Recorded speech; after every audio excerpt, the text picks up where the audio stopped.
രണ്ടാമത്തെ പ്രസവത്തിനായുള്ള അപേക്ഷയാണ് നമ്മൾ ഫില്ല് ചെയ്യാൻ പോകുന്നത്. അതിന് ആദ്യം നമ്മൾ അംഗൻവാടി വർക്കർ എന്ന നിലയിൽ നമ്മൾക്ക് അനുവദിച്ച് തന്നിട്ടുള്ള ഒരു യൂസർ നെയിം ഉണ്ട്, ANG എന്ന് തുടങ്ങുന്നത്. അതവിടെ യൂസർ ID എന്ന് കാണുന്ന ഭാഗത്ത് എൻ്റർ ചെയ്യുക. അതിനുശേഷം പാസ്വേഡ് ചോദിക്കുന്നുണ്ട്. നമുക്ക് അലോട്ട് ചെയ്ത് തന്നിട്ടുള്ള പാസ്വേഡ് അതൊന്ന് എൻ്റർ ചെയ്ത് ശേഷം കാണുന്ന ക്യാപ്ച കോഡ് ഒരു റെഡ് മാർക്ക് കാണാൻ സാധിക്കും. അത് താഴെ നിങ്ങൾ ഈ കോളത്തിൽ എൻ്റർ ചെയ്യുക. ക്യാപ്ച കോഡ് നിങ്ങൾക്ക് ക്ലിയർ ആവുന്നില്ല എന്നുണ്ടെങ്കിൽ ഈ കാണുന്ന റീഫ്രഷ് ബട്ടൺ ക്ലിക്ക് ചെയ്തുകൊണ്ടാണ് പുതിയ ക്യാപ്ച കോഡ് എൻ്റർ ചെയ്യേണ്ടത്. ഇത്തരത്തിൽ എൻട്രി 3 ഫീൽഡും കൃത്യമായി രേഖപ്പെടുത്തിയതിന് ശേഷം ഈ ലോഗിൻ എന്ന് കാണുന്ന ഈ ഭാഗത്താണ് നിങ്ങൾ ക്ലിക്ക് ചെയ്യേണ്ടത്. ഈ ലോഗിൻ ക്ലിക്ക് ചെയ്തതിന് ശേഷമായിരിക്കും നമ്മളുടെ അപേക്ഷകളൊക്കെ പൂരിപ്പിക്കാൻ തുടങ്ങേണ്ടത്. അപ്പോൾ ഇത്തരത്തിൽ അപേക്ഷ പൂരിപ്പിക്കുന്ന സമയം നിർബന്ധമായിട്ടും നമ്മുടെ കയ്യിൽ ആധാർ കാർഡ് ഉണ്ടാവണം, മറ്റു കാര്യങ്ങളൊക്കെ ഉണ്ടാവണം. അപ്പോൾ നമ്മൾ ഇത്തരത്തിൽ പോർട്ടൽ ഓപ്പൺ ചെയ്തതിന് ശേഷം ലെഫ്റ്റ് സൈഡിൽ ഡാറ്റ എൻട്രി എന്ന് കാണും.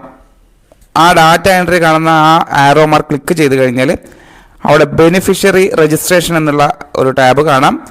അവിടെയാണ് ക്ലിക്ക് ചെയ്ത് അപേക്ഷ ഫില്ല് ചെയ്യാൻ തുടങ്ങേണ്ടത്.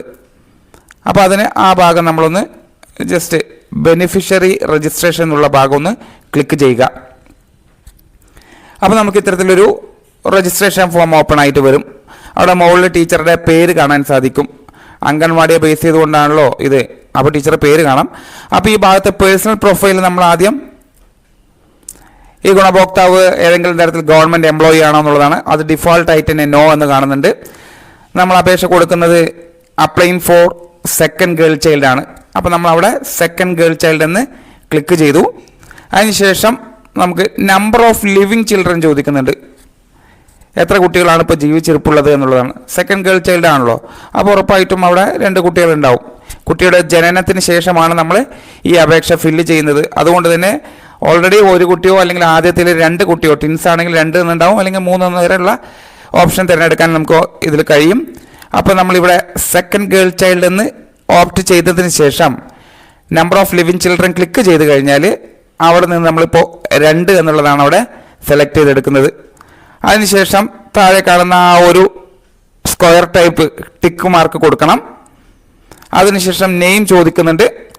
അത് അവരുടെ ആധാർ പ്രകാരം തന്നെ ഗുണഭോക്താവിൻ്റെ ആധാർ ഉള്ളതുപോലെ എൻ്റർ ചെയ്തതിന് ശേഷം ആധാർ നമ്പർ ചോദിക്കുന്നുണ്ട്. തെറ്റുകൂടാതെ ആധാർ കാർഡ് കയ്യിൽ വെച്ചുകൊണ്ട് ആധാർ നമ്പറും കൃത്യമായി രേഖപ്പെടുത്തിയെടുക്കുക. 12 അക്ക ഡിജിറ്റ് കൃത്യമായി തന്നെ രേഖപ്പെടുത്തണം. അതിനുശേഷം തൊട്ട് താഴെ കാണുന്ന പച്ച നിറത്തിൽ face recognition through portion tracker എന്ന് കാണുന്ന ഭാഗം നിങ്ങളിപ്പോൾ തൊടാനേ പാടുള്ളതല്ല. ആ ഭാഗം ക്ലിക്ക് ചെയ്യാതെ അടുത്ത ഘട്ടത്തിലേക്ക് വരിക. അങ്ങനെ വരുന്ന സമയം അവിടെ ആധാർ ഓതന്റിക്കേറ്റഡ് എന്ന് കാണിക്കും. നമ്മൾ അടുത്ത ഘട്ടത്തിലേക്ക് വരുന്നു. ഡേറ്റ് ഓഫ് ബർത്ത് നോക്കുക. അവിടെ കൃത്യമായി ഡേറ്റ് ഓഫ് ബർത്ത് അവർ ആധാർ പ്രകാരം തന്നെ ഡേറ്റ് ഓഫ് ബർത്ത് ആ കലണ്ടറിൽ നിന്ന് നമ്മൾ സെലക്ട് ചെയ്തെടുക്കുക. ആദ്യം വർഷം തിരഞ്ഞെടുക്കുക, മാസം തിരഞ്ഞെടുക്കുക, പിന്നെ തീയതി ഒന്ന് ക്ലിക്ക് ചെയ്ത് കഴിഞ്ഞാൽ ഓട്ടോമാറ്റിക്കായിട്ട് അവിടെ നമ്മുടെ ജനന തീയതി അവിടെ രേഖപ്പെടും. ആ രേഖപ്പെട്ട ഉടനെ തന്നെ നമുക്ക് നമ്മുടെ വയസ്സ്, നമ്മുടെ ഗുണഭോക്താവിൻ്റെ വയസ്സ് അവിടെ ഓട്ടോമാറ്റിക്കായിട്ട് വരും. പിന്നെ കാറ്റഗറി തിരഞ്ഞെടുക്കുന്ന ഭാഗം SC, ST ആൻഡ് അതേഴ്സ് ഉണ്ട്. ഈ SC, ST അല്ലാത്തതൊക്കെ അതേഴ്സാണ് നമ്മൾ മാർക്ക് ചെയ്യേണ്ടത്. പിന്നെ മൊബൈൽ നമ്പറാണ് അവിടെ ചോദിക്കുന്നത്. ഗുണഭോക്താവിൻ്റെയോ അവരുടെ ഭർത്താവിൻ്റെയോ അല്ലെങ്കിൽ മറ്റുള്ള രക്ഷിതാക്കളുടെ ആര് വേണമെങ്കിലും അവിടെ മൊബൈൽ നമ്പർ രേഖപ്പെടുത്താം. അങ്ങനെ രേഖപ്പെടുത്തിയതിന് ശേഷം തൊട്ട് താഴെ കാണുന്ന ചോദ്യത്തിന് ആരുടെയാണ് മൊബൈൽ നമ്പർ എന്ന് ചോദിക്കുന്നുണ്ട്. അവിടെ സെൽഫ് ആണെങ്കിൽ സെൽഫ് എന്ന് കൊടുക്കുക, ഗുണഭോക്താവിൻ്റെ ആണെങ്കിൽ ഗുണഭോക്താവ് കൊടുക്കുക. തൊട്ട് താഴെ എലിജിബിലിറ്റി ക്രൈറ്റീരിയയാണ്. ഈ കാണുന്നതൊക്കെയാണ് എലിജിബിലിറ്റി ക്രൈറ്റീരിയ. നമ്മളിവിടെ സെലക്ട് ചെയ്യുന്നത് BPL റേഷൻ കാർഡാണ്. ഉറപ്പായിട്ടും ആ ഗുണഭോക്താവിൻ്റെ പേരിലുള്ള റേഷൻ കാർഡ് നമുക്കിവിടെ അപ്ലോഡ് ചെയ്യാൻ സാധിക്കും. അപ്പോൾ ആദ്യം നമ്മൾ അതൊന്ന് ജസ്റ്റ് ഏതാണ് കാർഡ് എന്നുള്ളത് അവിടെ സെലക്ട് ചെയ്തെടുത്തു. അപ്ലോഡ് ഫയൽ എന്നുള്ള ഭാഗം ക്ലിക്ക് ചെയ്യുമ്പോൾ ചൂസ് ഫയൽ എന്ന് കാണും. അവിടെ ക്ലിക്ക് ചെയ്തിട്ട് നമ്മൾ ഗാലറിയിൽ സേവ് ചെയ്തിട്ടുള്ള അവരുടെ റേഷൻ കാർഡിൻ്റെ ഡീറ്റെയിൽ അവിടെ നമുക്ക് അപ്ലോഡ് ചെയ്തെടുക്കാം. ഇത് PDF ആണെങ്കിലും എടുക്കാൻ സാധിക്കും. ഇപ്പോൾ ഫോട്ടോ ആണെങ്കിലും, അതായത് JPG ഫോർമാറ്റിലുള്ള ജസ്റ്റ് ഒരു ഫോട്ടോ എടുത്തതാണെങ്കിലും നമുക്ക് ക്ലിയർ ഉള്ള ഒരു ഫോട്ടോ ആണെങ്കിൽ അവിടെ നിന്ന് അപ്ലോഡ് ചെയ്തെടുക്കാൻ നമുക്ക് കഴിയും. അതിനുശേഷം MCP കാർഡ് ഡീറ്റെയിൽസ് ആണ്. RCH ID, നമ്മുടെ മദർ ആൻഡ് ചൈൽഡ് കാർഡിനകത്ത് ഒരു RCH ID ഉണ്ട്. അത് തെറ്റുകൂടാതെ നമ്മളിവിടെ രേഖപ്പെടുത്തണം. 13 എന്നൊക്കെ തുടങ്ങുന്ന ഒരു നമ്പറുണ്ട്. നമ്മളെ MCP കാർഡ് നോക്കിയാൽ നിങ്ങൾ കാണാൻ കഴിയും. അത് കൃത്യമായിട്ട് ഇവിടെ എന്ത് ചെയ്യുക, രേഖപ്പെടുത്തുക. അത് രേഖപ്പെടുത്തിയതിന് ശേഷം അതും നമുക്ക് അപ്ലോഡ് ചെയ്യണം. അത് അപ്ലോഡ് ചെയ്തെടുത്തതിന് ശേഷം LMP കൃത്യമായി രേഖപ്പെടുത്തുക. ANC ചോദിക്കുന്നുണ്ട്, അത് MCP കാർഡിൽ നിന്ന് കിട്ടും, അത് രേഖപ്പെടുത്തുക. ഇതൊന്നും തെറ്റുകൂടാതെ രേഖപ്പെടുത്തിയതിന് ശേഷം നമുക്ക് അടുത്ത ഘട്ടത്തിലേക്ക് MCP കാർഡ് അപ്ലോഡ് ചെയ്യണം. MCP കാർഡ് അപ്ലോഡ് ചെയ്യുന്നത് നമ്മളെ ഗാലറിക്കകത്ത് തന്നെ ഉണ്ടാവും. അത് നമ്മൾ രേഖപ്പെടുത്തുക. Number of children born in this pregnancy ചോദിക്കുന്നുണ്ട്. എത്ര കുട്ടിയാണ് ഈ പ്രസവത്തിൽ ജനിച്ചത് എന്നുള്ളതാണ്. അത് രേഖപ്പെടുത്തി ഹോസ്പിറ്റലിൻ്റെ പേര് അവിടെ സെലക്ട് ചെയ്യണം. പ്രൈവറ്റ് ആണോ ഗവൺമെൻറ് ആണോ എന്ന് സെലക്ട് ചെയ്തെടുക്കുക. അതിനുശേഷം ഏത് ഗവൺമെൻറ് ഹോസ്പിറ്റലാണ് അതിൻ്റെ പേര്, അത് പ്രൈവറ്റ് ആണെങ്കിൽ പ്രൈവറ്റ് ഹോസ്പിറ്റലിൻ്റെ പേര് അവിടെ എൻ്റർ ചെയ്യുക. പിന്നെ ആ കുട്ടിയുടെ ജെൻഡർ ചോദിക്കുന്നുണ്ട്, ജനിച്ച കുട്ടിയുടെ ജെൻഡർ അത് നമ്മൾ കൃത്യമായിട്ട് അവിടെ രേഖപ്പെടുത്തി.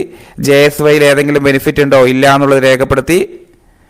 അപ്പോൾ നമുക്കിവിടെ ഒരു എറർ വന്നിട്ടുള്ളത് MCP കാർഡിലെ നമ്പർ എൻ്റർ ചെയ്തതിൽ തെറ്റായിട്ടാണ്. അതാണ് അവിടെ റെഡ് മാർക്ക് കാണിക്കുന്നത്. അതൊന്നുകൂടെ കറക്റ്റായിട്ട് നമ്മൾ MCP കാർഡ് പ്രകാരം രേഖപ്പെടുത്തുകയാണ്. ഓൾറെഡി അത് രേഖപ്പെടുത്തി കഴിഞ്ഞ് നമ്മളവിടെ ചൂസ് ഫയൽ കാണുന്ന ഭാഗം ക്ലിക്ക് ചെയ്ത് MCP കാർഡ് ഗാലറിയിൽ നിന്ന് സേവ് ചെയ്തിട്ടുള്ള MCP കാർഡ് അവിടെ അപ്ലോഡ് ചെയ്തെടുത്തു.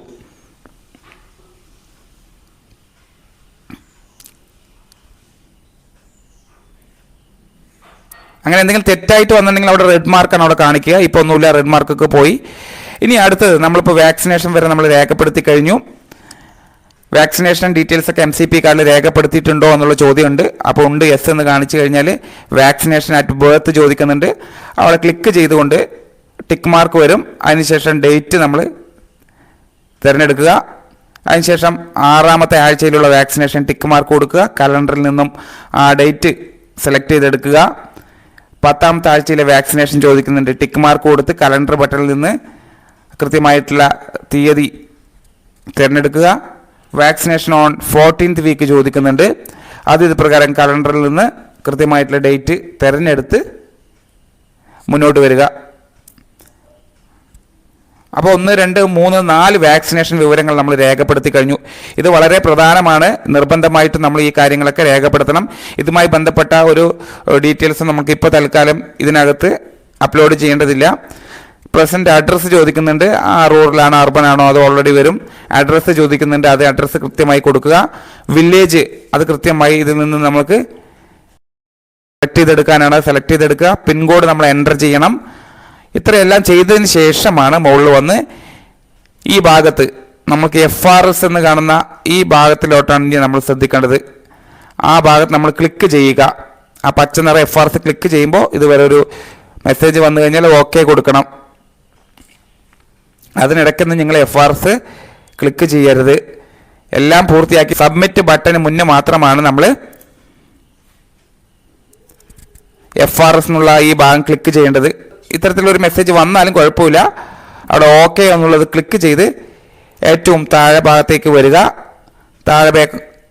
താഴത്തെത്തി സബ്മിറ്റ് എന്നുള്ള ബട്ടൺ ക്ലിക്ക് ചെയ്യുമ്പോൾ അവിടെ വീണ്ടും എന്തോ ഒരു വിട്ടുപോയൊരു ഭാഗം കാണുന്നുണ്ട്. അതായത് നമ്മൾ BPL റേഷൻ കാർഡാണ് അവിടെ ഓപ്റ്റ് ചെയ്തത്. അവിടെ BPL ration card number enter ചെയ്യാൻ വിട്ടുപോയി. അപ്പോൾ അത് നമ്മൾ വീണ്ടും ഇവിടെ ഒന്ന് എൻ്റർ ചെയ്ത് കൊടുക്കും. ഇതെല്ലാം പൂർത്തിയാക്കിയാൽ മാത്രമാണ് സബ്മിറ്റ് ആവുകയുള്ളൂ. അപ്പോൾ ഇത്തരത്തിൽ ഐഡൻറ്റിറ്റി നമ്പറൊക്കെ എൻ്റർ ചെയ്ത് കൊടുത്തതിന് ശേഷം നമ്മൾ വീണ്ടും താഴേക്ക് വരികയാണ്. എല്ലാ കോളവും നമ്മൾ ഫില്ല് ചെയ്തു എന്ന് ഉറപ്പാക്കിയതിന് ശേഷം ഇത് വീണ്ടും FRS ഒന്ന് ക്ലിക്ക് ചെയ്ത് സബ്മിറ്റ് ബട്ടൺ നമ്മൾ ക്ലിക്ക് ചെയ്യുന്നു. സബ്മിറ്റ് ബട്ടൺ ക്ലിക്ക് ചെയ്ത സമയം തന്നെ അത് ഒന്ന് ലോഡ് ആവുന്നുണ്ട്. മുകളിൽ ഭാഗം നോക്കിയാൽ കാണാൻ സാധിക്കും. ഒരു ബാർ ഇങ്ങനെ നീല ബാർ ഇങ്ങനെ നീങ്ങി വരുന്നതായി കാണാം. നിങ്ങൾ വെയിറ്റ് ചെയ്യുക. അതാ പ്രിവ്യൂ സ്റ്റേജിലേക്ക് എത്തി. നമ്മൾ രേഖപ്പെടുത്തിയ എല്ലാ വിവരങ്ങളും ഇതിനകത്തേക്ക് വന്നോ എന്നുള്ളത് ഒന്നുകൂടെ ഒന്ന് ഓടിച്ചൊന്ന് നോക്കുക. ഓക്കെ ആണെന്നുണ്ടെങ്കിൽ സബ്മിറ്റ് ബട്ടൺ കൊടുത്ത് ഓക്കെ കൊടുക്കുക. അപ്പം നമ്മളുടെ അപേക്ഷ സക്സസ്ഫുള്ളി പൂർത്തിയായിട്ടുണ്ട്. നമുക്കറിയാം 2ാമത്തെ പ്രസവത്തിൽ ജനിക്കുന്നത് പെൺകുട്ടിയാണെന്ന് അറിഞ്ഞാൽ തന്നെ നമുക്ക് അവർക്ക് 6000 രൂപയാണ് ഒറ്റ തവണയായിട്ട് കിട്ടാൻ പോകുന്ന ആനുകൂല്യം എന്ന് പറയുന്നത്. അതിന് പെൺകുട്ടിയാണെന്ന് അറിഞ്ഞു കഴിഞ്ഞാൽ അവരുടെ 3ാമത്തെ വാക്സിനേഷൻ പൂർത്തിയാക്കിയതിന് ശേഷം, അതായത് ബർത്ത് വാക്സിനേഷനും 6ാമത്തെ ആഴ്ചയിലെയും അതുപോലെ തന്നെ 10ഉം 14ാമത്തെ ആഴ്ചയിലെയും വാക്സിനേഷനുകൾ പൂർത്തിയാക്കി ആയത് MCP കാർഡിൽ രേഖപ്പെടുത്തിയതിന് ശേഷം മാത്രമായിരിക്കണം നമ്മളെ ടീച്ചേഴ്സ് ഡാറ്റ എൻട്രിക്ക് വേണ്ടി അപേക്ഷ സ്വീകരിക്കേണ്ടതും PMMVY സൈറ്റിലേക്ക് കയറേണ്ടതും. അപ്പോൾ നിങ്ങളൊരു PMMVY സൈറ്റിൽ കയറി 2ാമത് അപേക്ഷ പൂർത്തിയാക്കുന്ന സമയം നിർബന്ധമായിട്ടും നിങ്ങളുടെ കയ്യിൽ MCP കാർഡ് ഉണ്ടാവണം, അതേപോലെ തന്നെ ആധാർ കാർഡ് ഉണ്ടാവണം, ഒപ്പം തന്നെ എലിജിബിലിറ്റി ക്രൈറ്റീരിയ എന്ന് പറയുന്ന 8 കാര്യങ്ങളുണ്ടല്ലോ, റേഷൻ കാർഡ്, ഇൻകം സർട്ടിഫിക്കറ്റ് ഉൾപ്പെടെ, അതിലേതെങ്കിലും ഒന്നും കൃത്യമായി നിങ്ങളുടെ കയ്യിൽ ഉണ്ടാവണം. അതുകൂടാതെ തന്നെ ഈ പറയുന്ന എലിജിബിലിറ്റി ക്രൈറ്റീരിയ ആയി തിരഞ്ഞെടുക്കുന്ന സർട്ടിഫിക്കറ്റുകൾ ഏതാണെങ്കിലും, റേഷൻ കാർഡ് ആണെങ്കിലും അത് നിങ്ങൾ ഫോട്ടോ ആയിട്ടോ അല്ലെങ്കിൽ PDF ആയിട്ടോ നിങ്ങളുടെ ഫോണിനകത്ത് ആദ്യം നിങ്ങൾ ഗാലറിയിൽ സേവ് ചെയ്യണം. ഒപ്പം തന്നെ MCP കാർഡിന്റെ വിവരങ്ങളും നിങ്ങൾ സേവ് ചെയ്യണം. അതായത് MCP കാർഡിന്റെ ആദ്യത്തെ പേജും ഈ വാക്സിനേഷനുകളൊക്കെ നമ്മൾ മാർക്ക് ചെയ്തിട്ടുള്ള പേജും ഉണ്ടല്ലോ, അത് രണ്ടും ഒന്നാക്കി ഒറ്റ ഷീറ്റ് ആക്കിയിട്ട് അത് ഫോട്ടോ രൂപത്തിലോ അല്ലെങ്കിൽ PDF ആയിട്ടോ നിങ്ങൾ സേവ് ചെയ്ത് വെക്കുക. ഇത്തരത്തിൽ ഡാറ്റ എൻട്രി പുരോഗമിക്കുന്ന സമയം അവിടെ ചോദിക്കുന്നുണ്ട്, ആദ്യം എലിജിബിലിറ്റി ക്രൈറ്റീരിയ ചോദിക്കുന്ന ഭാഗത്ത് ഈ കാര്യങ്ങളൊക്കെ അപ്ലോഡ് ചെയ്യുക, അതേപോലെ തന്നെ MCP കാർഡ് ചോദിക്കുന്ന ഭാഗത്ത് അപ്ലോഡ് ചെയ്യുക, അതിൻ്റെ ഐഡന്റിറ്റി നമ്പർ എൻ്റർ ചെയ്യുക. ഇത്തരം കാര്യങ്ങളൊക്കെ ശ്രദ്ധിച്ച് കൃത്യമായി ചെയ്ത് എല്ലാ വിവരങ്ങളും രേഖപ്പെടുത്തിയതിന് ശേഷം മാത്രം സബ്മിറ്റ് ബട്ടന് മുന്നാണ് നിങ്ങൾ FRS എന്ന് കാണുന്ന പച്ച നിറത്തിൽ കാണുന്ന ടാബ് ക്ലിക്ക് ചെയ്യേണ്ടത്. ഒരിക്കലും അത് ആദ്യം തന്നെ ക്ലിക്ക് ചെയ്ത് കഴിഞ്ഞാൽ അപേക്ഷ പൂർത്തിയാക്കാൻ കഴിയില്ല ഇപ്പോഴത്തെ സാഹചര്യത്തിൽ. അപ്പോൾ നിലവിൽ എല്ലാ വിവരങ്ങളും കൊടുത്തു കഴിഞ്ഞ് സബ്മിറ്റ് ബട്ടന് മുന്നാണ് നിങ്ങൾ FRS ക്ലിക്ക് ചെയ്യേണ്ടത്. അവിടെ മെസ്സേജ് വരുന്ന സമയത്ത് OK കൊടുത്ത് വീണ്ടും സബ്മിറ്റ് കൊടുത്തു കഴിഞ്ഞാൽ ഉറപ്പായിട്ടും നിങ്ങൾ രേഖപ്പെടുത്തുന്ന എല്ലാ വിവരങ്ങളും PMMVY അപേക്ഷ കൃത്യമായിട്ട് സബ്മിറ്റ് ആവും. അപ്പോൾ ഇത്തരത്തിലുള്ള കാര്യങ്ങൾ മനസ്സിലാക്കിക്കൊണ്ട് തെറ്റുകൂടാതെ കൃത്യമായിട്ടുള്ള ഡാറ്റ പരിശോധിച്ച് കൃത്യമായിട്ടുള്ള ഡാറ്റ അപ്ലോഡ് ചെയ്തുകൊണ്ടായിരിക്കണം നിങ്ങൾ ഓരോ ഫോമും സബ്മിറ്റ് ചെയ്യേണ്ടത്. അത്തരത്തിൽ സബ്മിറ്റ് ചെയ്ത് കഴിഞ്ഞാൽ ഒരിക്കലും ഈ അപേക്ഷകൾ റിജക്റ്റ് ആവാതെ നമുക്ക് സൂപ്പർവൈസർ ലോഗിനിൽ CDP ലോഗിനിലൊക്കെ പോയിട്ട് യഥാസമയം തന്നെ ഗുണഭോക്താവിന് ആനുകൂല്യം കിട്ടും. അപ്പോൾ അതിനു വേണ്ടി ടീച്ചർമാർ ഈ കാര്യങ്ങളൊക്കെ മനസ്സിലാക്കി മാക്സിമം നിങ്ങളുടെ സഹപ്രവർത്തകർക്ക് കൂടി ഇത് ഷെയർ ചെയ്ത് കൊടുക്കുക. താങ്ക്